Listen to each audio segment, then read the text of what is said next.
Met someone, and within days, it felt like your whole life just clicked. Like, this is it. This is the person.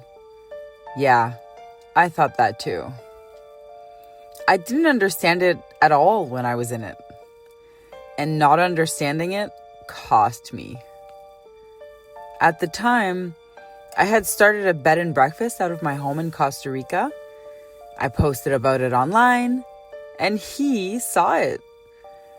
We were already online friends, and then he applied to come stay. So we got on a Zoom call, and I remember being pleasantly surprised.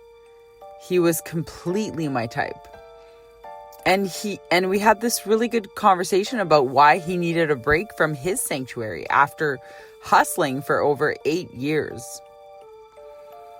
Then he told me he wanted to go on a show in Vegas. I kind of joked about going with him. And he actually flew me out first class to meet him there. And honestly, that was just the beginning. We went to Vegas for our first official in-person date. At that point, we were already talking multiple times a day. And when we met, it clicked again. He was charming, like really charming. We had a great time. And then things started escalating fast. He convinced me to move countries, to be with him, to live at the sanctuary, to travel with him, to build this whole happily ever after life together, to leave the life I already had. And within months, we were planning a wedding in the desert at sunset.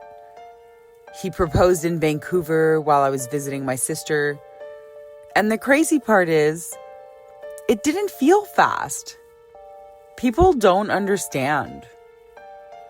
Looking back now, yes, I agree. It's wild.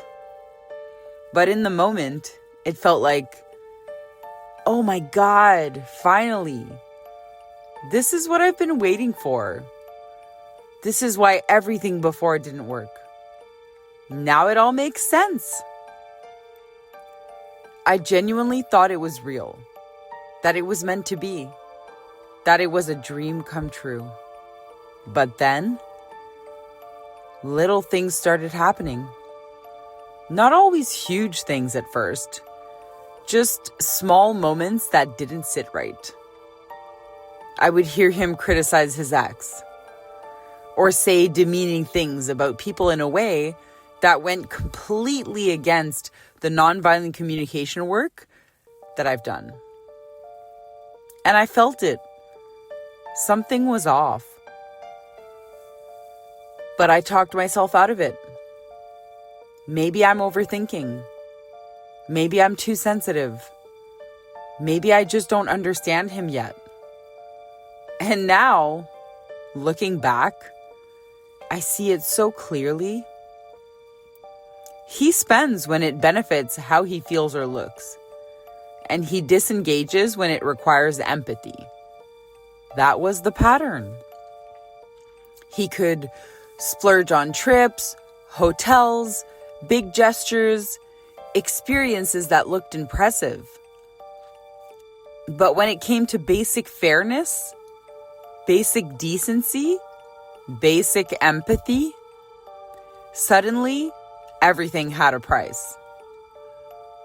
Like when I couldn't get back into the US and just needed my things sent to me, now all of a sudden, pennies mattered.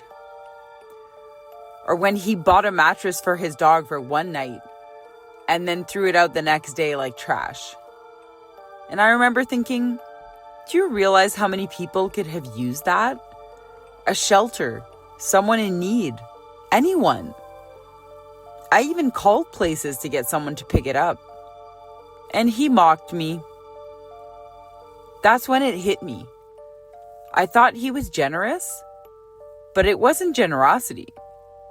It was selective generosity, only when it served him. And that's why this kind of dynamic is so confusing. Because one day, someone could give you everything: attention, love, gifts, and the next day, they disappear. Like you don't even exist. Hot and cold, attention then distance, intensity then silence. And you're left sitting there in absolute disbelief, trying to understand what just happened. That's what makes it so crazy making. Because when you're in it, it doesn't feel fake. It feels real. It feels exciting.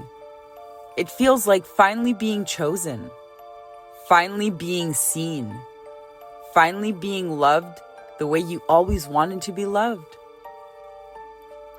Especially if you're not used to that level of intensity. And then one day, the rug gets pulled out from under you. No explanation, no real conversation, no accountability, just confusion. The last time I saw him, I drove all the way from Canada to Colorado to get my things back. Things that mattered, pieces of my life. And right before I left, he told me he missed me. And for a second, I felt it. But then I said to myself, get in the car, Michelle. You're not going through this again. And I left.